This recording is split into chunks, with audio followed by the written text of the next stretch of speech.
não tem nada a ver com a eternidade, mas não tem nenhum valor.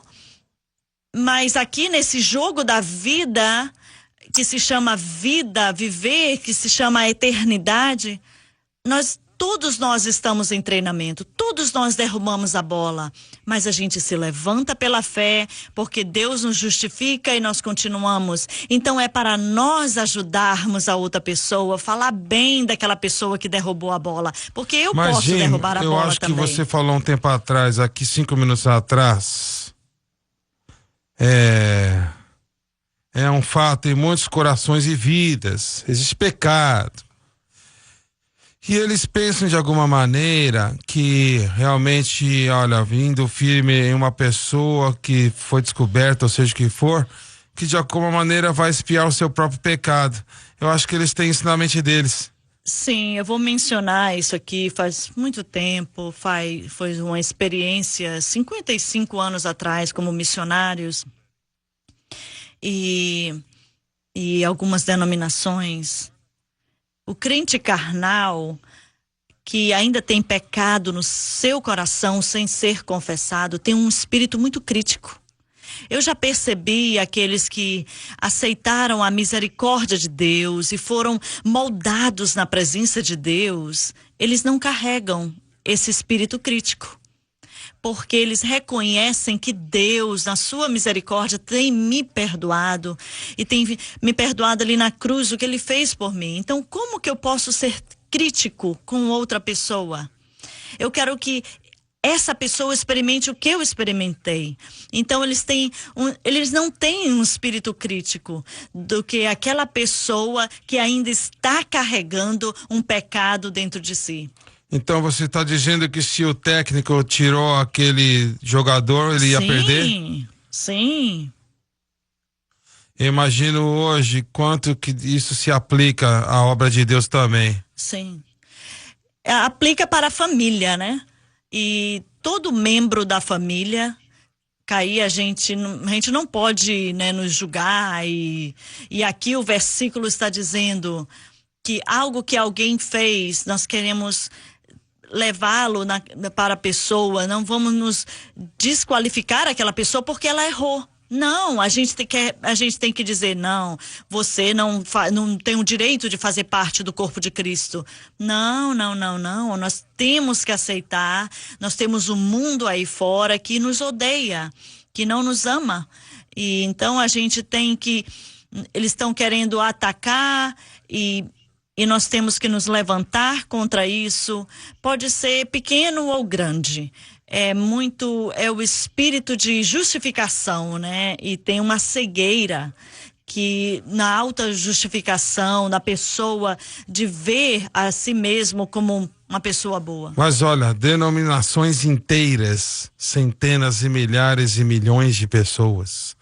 A grande maioria dessas pessoas, 99,99% dessas pessoas nessas denominações, tomam uma posição assim: se os nossos líderes não gostam dessa pessoa, sim, não temos que ouvi-lo, não temos que obedecê-lo, prestar atenção no que eles pregam, ensinam ou nada mais. Então eles perdem o que Deus está fazendo. Sim, eu concordo. E isso é que, bem, é a culpa do ministro, né, que não entendem o que nós estamos lendo hoje, porque as pessoas seguem os ministros, os pregadores, né, o que eles falam, as pessoas vão aceitar, e se for algo, né, como isso aqui, e o fato é que os pregadores foram feitos por Deus para ser seguidores. E se eles estão ensinando a coisa errada, ele vai impactar as pessoas em um caminho errado. Né? Em Gálatas, por exemplo, estão querendo comer um ao outro, né? E nós temos que nos ver, né, como qualificados para termos um relacionamento com Cristo e entender o que Cristo fez por nós, né? E isso nos deixa humildes e reconhecemos sem a justificação, sem ser por obras ou manter por obras, mas manter com Deus somente pela fé em Cristo, que Ele permite que um pecador como eu tenha um relacionamento com Ele, né? Não é... Então nós temos que manter no nosso coração, essas atitudes vão vir. Olha, o que os cristãos não entendem é que o verdadeiro Filho de Deus não tem passado. Certo. Não tem um passado. Isso já foi lhe dado pelo Senhor. Versículo 34. Quem os condenará? Nenhum homem tem o direito de condenar o plano de justificação de Deus. Agora, isto é uma pergunta muito forte. Quem é aquele que condena, né? Olha, o Espírito Santo, ele fez Paulo escrever essas palavras aqui. Pode ler a próxima parte. Pois Cristo é quem morreu. Se alguém condenar a um crente que confia em Cristo unicamente para a justificação e a santificação, ele condena ao mesmo tempo a Cristo e a sua morte na cruz. Ou antes, quem ressuscitou dentre os mortos? A ressurreição ratificou o fato de que Jesus era o sacrifício perfeito e que Deus o aceitou como tal. O qual está à mão direita de Deus. Refere-se à exaltação de Cristo.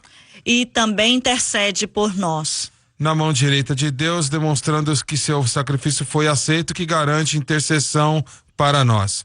E voltando para a primeira parte aqui, desta passagem, quem os condenará? Olha, isto é uma pergunta muito poderosa.